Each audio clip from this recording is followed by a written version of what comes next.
Salut, bienvenue à CryptoFX.eu. Alors aujourd'hui, 1er juillet, le 1er juillet, on va passer en revue les pièces qu'on a sous surveillance depuis quelques jours et voir qu'est-ce qui s'est passé et surtout voir si de nouvelles pièces éventuellement ont été rajoutées. Voilà, donc ce qu'on a pu observer depuis la mise sous surveillance, c'est qu'en fait la majorité continue à suivre leur grand cycle, hein, qui pour l'instant n'est pas arrivé à terme. Donc elles ont majoritairement leur grand cycle qui sont en zone extrême, haute, et donc on attend que ce grand cycle se retourne, et on attend des signaux de notre ligne de signal et du cycle court terme. Voilà. Donc là, on a eu une tentative, par exemple sur ADA, de baisse, mais qui a avorté parce que le grand cycle ne s'est jamais vraiment retourné en sortant de sa ligne, vraiment cassant sa ligne de 80% d'une manière franche. Donc pour l'instant, on a juste une continuation du grand cycle, mais bon, on garde toutes ces pièces sous surveillance parce que justement, on est dans une zone extrême, on est un grand cycle, le long cycle long terme est haussier pour la majorité des pièces.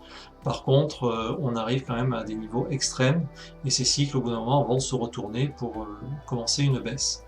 Donc là, c'est pour ça qu'il faut être prêt et se préparer à cette baisse. Ça ne veut pas dire qu'elles vont arriver dans les heures qui arrivent, mais il faut, voilà, toutes ces pièces sont faites pour se préparer et éventuellement les surveiller. C'est pour ça qu'on les met sous surveillance jusqu'à ce qu'on ait des signaux clairs avec nos indicateurs.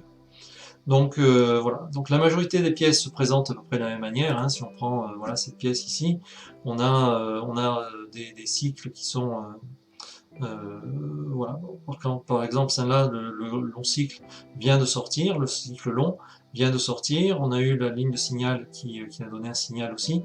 Donc dans cette pièce Mithril, on a éventuellement un potentiel de baisse possible sur cette pièce. On a éventuellement aussi ERD, où on commence à avoir une sortie du grand cycle ici, avec la ligne de signal qui passe sous les 50%, et donc là aussi éventuellement un retournement potentiel de la tendance haussière vers un mouvement baissier.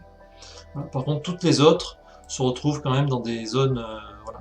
On a la ligne de grand cycle qui, elle, perdure dans une zone élevée, et donc pour l'instant, les chances de vraiment un retournement de tendance sont plus vouées à l'échec que vraiment au succès. Donc pour l'instant, on est plutôt sur la majorité des pièces en observation. Voilà, on a BAT qui lui est un grand cycle qui lui, par contre, on attend une hausse, d'accord, une fin du cycle baissier pour partir dans un cycle haussier. Donc c'est à peu près la seule qui est dans cette position-là. Toutes les autres sont plutôt à l'inverse, avec un grand cycle haussier qui devrait arriver à bout pour enfin pouvoir shorter le marché. Alors on va commencer quand même regarder à chaque fois, hein, il faut quand même toujours regarder qu'est-ce que fait le marché total, donc c'est l'ensemble du marché crypto-monnaie, et voir que là aussi on a les grands cycles haussiers qui lui restent convaincus que pour l'instant on est toujours dans une hausse, et on attend que cette courbe ressorte. Donc là c'est le marché toutes crypto confondues, et ici on a le marché toutes crypto confondues moins Bitcoin, qui lui aussi, on voit que le grand cycle est toujours actif, toujours haussier, avec des tentatives de sortie, mais qui, même si le cycle court terme essaye d'attirer le grand cycle vers le bas, mais pour l'instant n'arrive pas à le faire changer de direction. Donc voilà, on a pour l'instant un cycle haussier qui veut rester installé, donc on le met sur surveillance parce qu'au bout d'un moment, ce grand cycle va lâcher et va devoir se renverser. Alors après deux nouvelles pièces, ONG, Ontologie Gaz. Alors lui, on a éventuellement un potentiel de hausse. D'accord. Donc ici, on avait déjà eu une hausse à ce moment-là, avec la ligne de cycle haussier, le cycle long terme qui avait commencé à se retourner, et notre ligne de signal qui en même temps de son retournement était passée au-dessus de 50, et donc on avait une jolie hausse qui avait suivi. Ensuite, voilà, on a à peu près la même configuration en ce moment sur ce cas-là. Éventuellement avec une hausse potentielle si jamais notre ligne de signal vient à casser la ligne des 50%.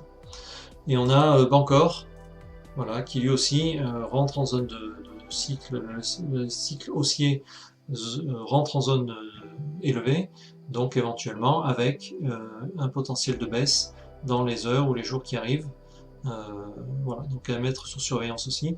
Alors ça fait beaucoup de pièces à surveiller, hein, ça fait plus de presque 13 pièces à surveiller.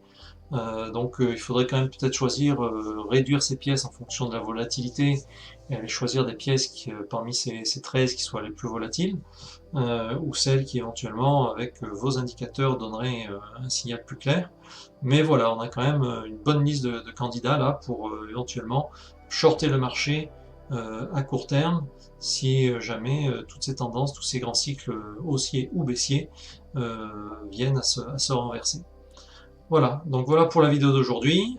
Demain, on remettra encore, on verra qu'est-ce qui s'est passé pendant la fin de journée et la nuit, et on va avancer comme ça au jour le jour, en regardant les pièces et comment elles auraient pu, comment on aurait pu rentrer, comment agir sur ces pièces-là. Salut, bonne journée!